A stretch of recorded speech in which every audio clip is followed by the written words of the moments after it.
Hi, this is Mahesh Ravi, and in this video, we're going to talk about a design style, the 70s aesthetics. So basically, in the 70s, there were a lot of fun things happening. There were the hippies. There were a lot of political and cultural movements. A lot of pop stars came in, and it influenced the aesthetic, the general aesthetic of the era. New technological inventions also influenced the look and feel of 70s. So we're going to take a look at what is that look that we are talking about? What is that 70s aesthetic that we are talking about, and how this is currently relevant? So we are particularly talking about the aesthetics in imagery, and you can see these are some images from the 70s, and you can see a particular vibe to the whole thing, which is common in all these images.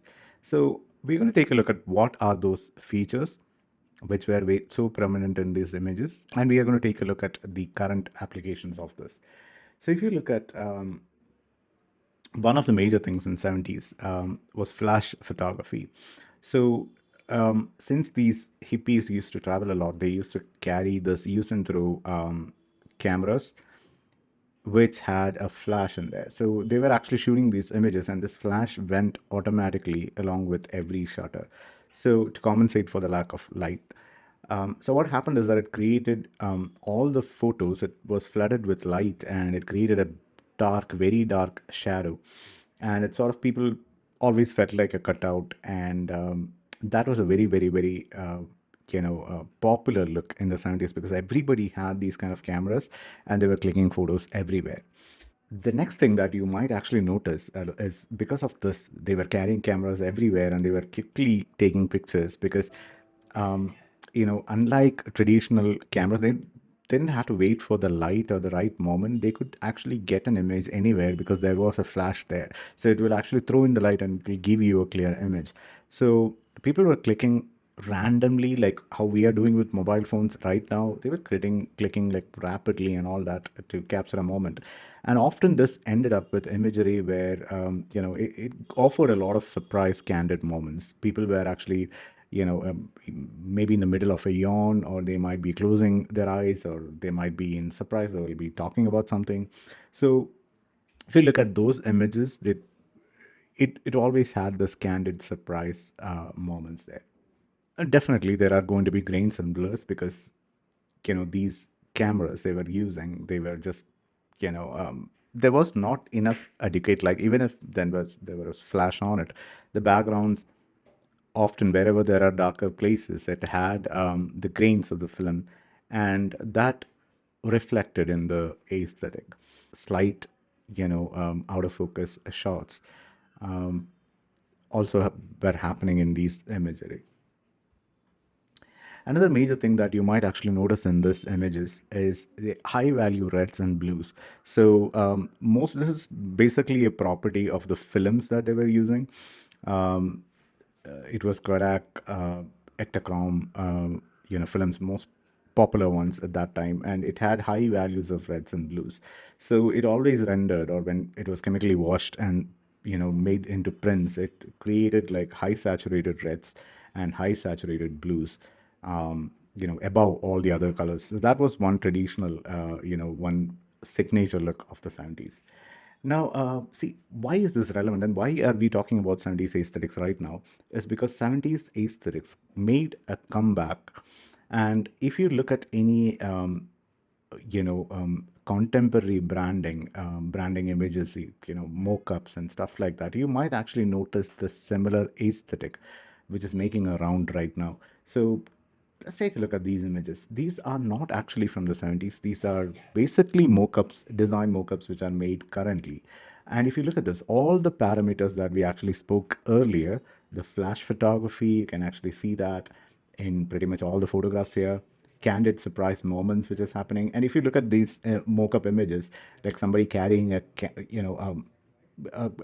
set of can of these a drink, it's not a comfortable shot, right? You know that it's going to collapse, it is going to just fall down right now. It's not something that we actually use for a mock-up.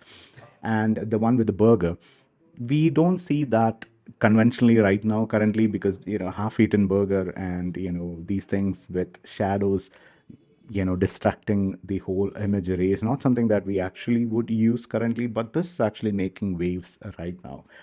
So this particular feature set, if you understand these features, and you will be able to recreate these images, or this particular aesthetic, and you will be able to bring that into your projects.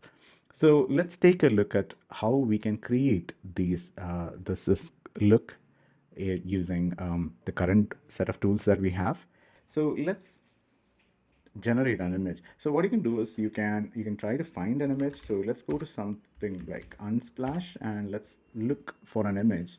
Let's say flash photography. Just try and see if something is there that might actually help us. So yeah, you can see that there is a lot of flash photographs right here. The same feature of candid stuff.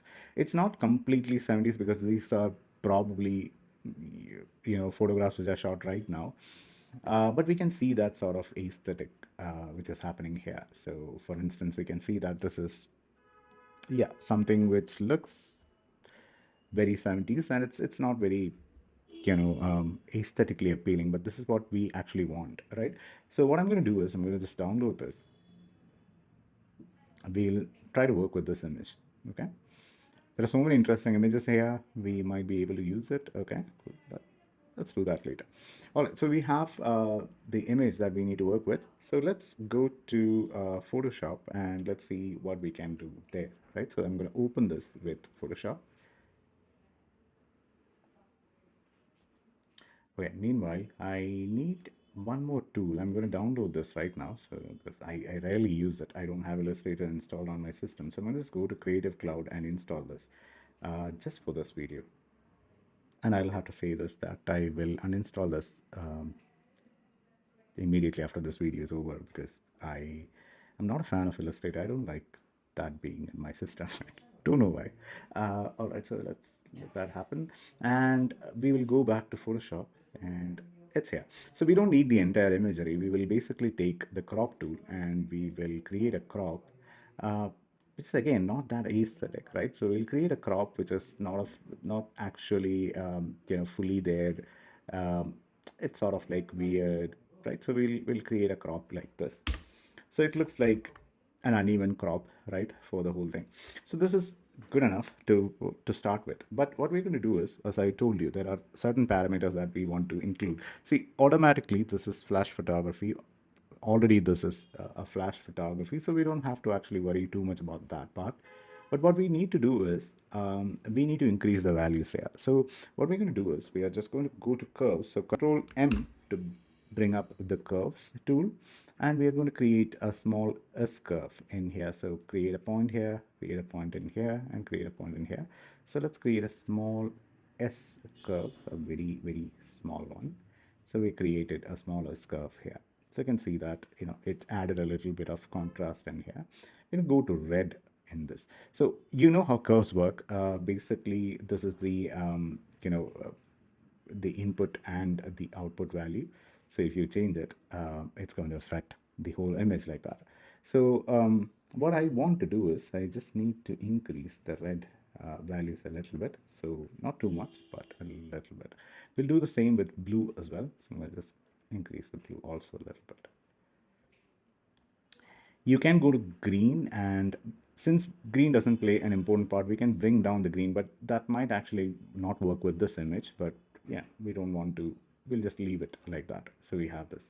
What we are going to do here is that we want to increase now the red values and the blue values in this image. So I'm going to just press Control U to bring the hue saturation control, and we're going to go to the reds and increase the saturation. So you can see that this was a normal saturation and we increase the saturation of red here. We can do the same thing by going to blues and increase the saturation of the blues here. So create a spot where it is not breaking. So we have that. There is not much evident blue in this image, so that's not going to work. Yeah. So click OK, and we have pretty much everything. And it's producing a pretty interesting green as well. So we have all the parameters checked.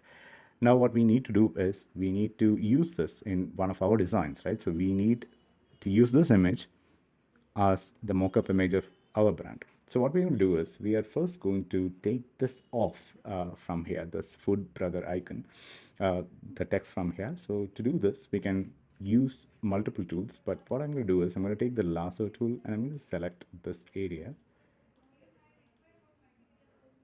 And let's click on generator fill and just press generator fill. We have an empty one. That is pretty cool. So that worked. Right, so I'm not going to worry about these images right now. We can do that, but for this tutorial I'm not going to worry about this. So once we have this, I'm going to save this image. So go to save as, and we'll go to desktop, save as a copy, and let's save it as a JPEG image. Right, so we have a JPEG saved in here. Let's close Photoshop right now. And let's take our design, right? So we need some design to be going on top of this. So I'm just going to take this, right? So dialogues with pixels is something that I have. But the first thing that I'm going to do is I'm going to change the colors of this. So let's select all of this and change the color to red.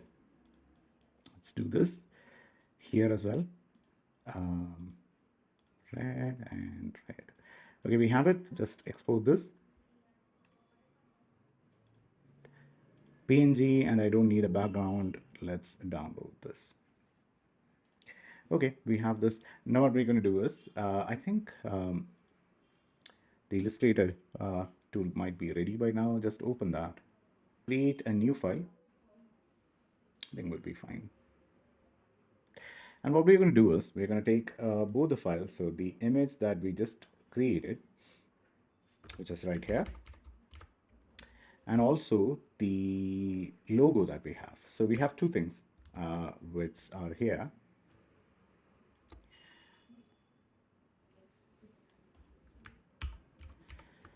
So we have these two things. So I'm going to scale down the logo also a little smaller. I'll just make it smaller. We want this to be on the fries pack.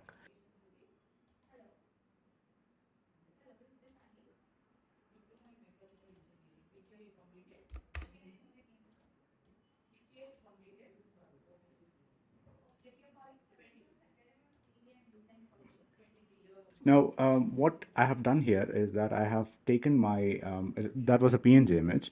It will not work if it's a PNG image. So what I've done here is that I have just vectorized it, just to show you this example. Probably your logo would be an SVG file, or it would have been already there in Illustrator. So that would have been made more sense. But currently I had a PNG, so I had to vectorize it first. So I did image trace and then I created a vector out of it. Now you select both the stuff and then go to object mockup beta and click on make your okay, your mockup is made. And now what you can do is you can take this and you can move it around any surface that you want. So I have this and I'm just going to rotate it a little bit, and let's come here. Let's scale this down a bit. Okay, and right, and there we go. So we have the mockup of our logo on an image which looks sort of like 70s, and you learned about a new style and imagery that can actually add more value to your design. So I'll see you with a new video soon. Till then, bye.